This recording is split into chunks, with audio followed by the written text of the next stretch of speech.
So I've been reading a lot this morning about how Uber got hacked, and I wanted to do a quick video on it because I think there's a lot to learn here. So if you don't know about me, I have worked in cybersecurity off and on for basically all of my career. I have direct experience on blue team, red team, purple team, yellow team, green team, as well as orange team. The fact is, I've pretty much done it all, and so I have a perspective on this that might be valuable.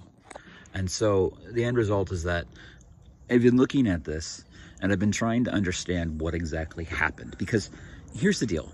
They got in trouble for getting hacked before, and the guy that was in charge of that literally tried to hide it to save his job, and he got indicted for it. So I'm interested in what's happening here, because not only does Uber have with this hack, they have a history of getting hacked, and they have a history of poor security. And as of right now, they have a history of having their people be allowed to be social engineered to get past MFA. Now, the big thing here is that MFA was used. Somebody in the organization knew what they were doing. They said, hey, just use MFA. And it was probably one of their vendors, because unfortunately, from the sound of everything, their configuration was just messed up. You just didn't have the right configuration set up on their system, because what happened was the attacker picked out a random guy with enough credentials and just spammed him for an hour, and then called him up and said, hey, this is your corporate IT. If you want the stupid spam messages to stop, just accept it and it'll go away. And at that point, the guy trusted his company. The guy trusted that this guy was really from his company and just did what he said. And that was how the attack worked. That was all it took. You have all these technical mechanisms in the way, but ultimately what it came down to was this guy had trust for his company, and his company failed him by not giving him the obligation or the ability to double check the identity of this person who claimed that they were in fact somebody internal. And that is the core issue here. These MFA attacks, they only exist because A, MFA systems are set up wrong. They are set up absolutely wrong, and they allow these spam attacks. Second of all, when somebody actually gets these spam attacks in their inbox or on their screen, the pop-ups and whatever, the fact is there should be a standardized process by which somebody, anybody in the company, can go to a website, click a button, send an email, do something to say, hey, I'm getting MFA everywhere. This is not good. I'm possibly being attacked. Please get the security team involved. We need help. You know, that should have happened, because this guy who was attacked for an hour, he had more than enough time to reach out to somebody. He had more than enough time to do whatever, because he was already logged in. He already had devices on the network. He didn't need to accept this. The only reason he accepted this was to make the stupid pop-ups stop. That was it. If he had just ignored them and told the guy on the phone to F off, it would have stopped. Even if the guy had put the alerts on a script so it would just not stop for a while, it would have eventually stopped. And he could have told his security team, hey, there's somebody attacking me, like he should have done. Because let's face it, the guy should have done that, and he didn't. And that's probably why the guy got fired, is my thinking. I'm thinking that the guy got fired. I don't know if that's the case, but I know companies like Uber, and they typically just fire the person who is the victim.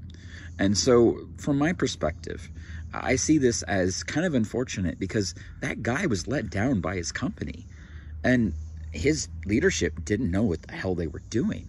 Because when you get past the fact that there was no process for this, then you get to the fact that once the attacker had access to the corporate network, and they've publicly claimed this on Twitter and other places, the New York Times reported on this, it's all over the place. So there's no way for me as a security industry professional to help people by hiding the data. In fact, what I'm noticing is that there's a lot of people online that are talking about this, and they're actually twisting the facts to suit their own purposes and their own branding or whatever, which is hilarious. So from my perspective, it's even better that we be honest and candid and upfront about the fact that this system, the system that was in place, was bad.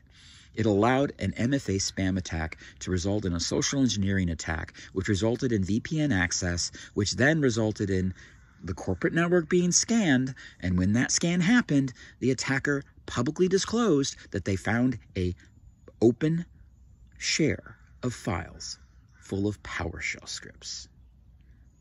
Now, if you've worked in security, you know what this means. It means some dumb admin decided to put all his stuff on a share that was not secured to make things easy. You know, let's just make it easy. The problem with this, some of those scripts had hard-coded credentials. That's right. There was an admin password in those scripts. And that was publicly declared by both the attacker and the New York Times. So I'm allowed to report on it. The fact is, this means that there was a sysadmin or DevOps person in their organization who is entirely responsible for the hack of Uber. Because here's the deal. If they had scanned everything and not found stuff, they probably wouldn't have been able to get as much. But when they found the admin password, they had the keys to the kingdom. They had the front door key. They had the ability to walk into your house and take a dump on your bed if that's what they wanted. And thankfully, this guy doesn't seem to be doing that. He mostly just flung some paint at the walls, and at least with the reporting now, we don't really know what happened, to be fair. I mean, he could have done terrible things after making backups of all our credit cards information, whatever, right? And that's honestly probably what happened. I've already gone in and I've done what I can to mitigate the risk and exposure now that I'm aware of this particular hack, and I've done everything I can do. But I think you should too. But the fact is, this was bad because there was no process to stop the MFA spam in order to get allow somebody to have access to the corporate network. And then once they scanned it, what the hell are you thinking? Like, what the heck were you thinking? Like, to mirror what the thing that I posted the other day is just a simple, silly, funny upload. What the heck were you thinking? Like, why would you use these hard-coded credentials instead of using secrets managements correctly? Because if you are part of DevOps and you are part of Yellow Team, that means you are part of the builders. And that means that you have a security requirement to use secrets management and not use hard-coded stuff, which means you failed. You failed everybody when you did that. And so if you are a developer or you are working in software or you want to work in software, it is absolutely critical that if you learn anything else from the Uber hack, that you actually remember that secrets management and hard-coded credentials are the absolute bane of security, and you will absolutely fail the entire world and the millions of people that depend on you if you do that. Keep that in mind.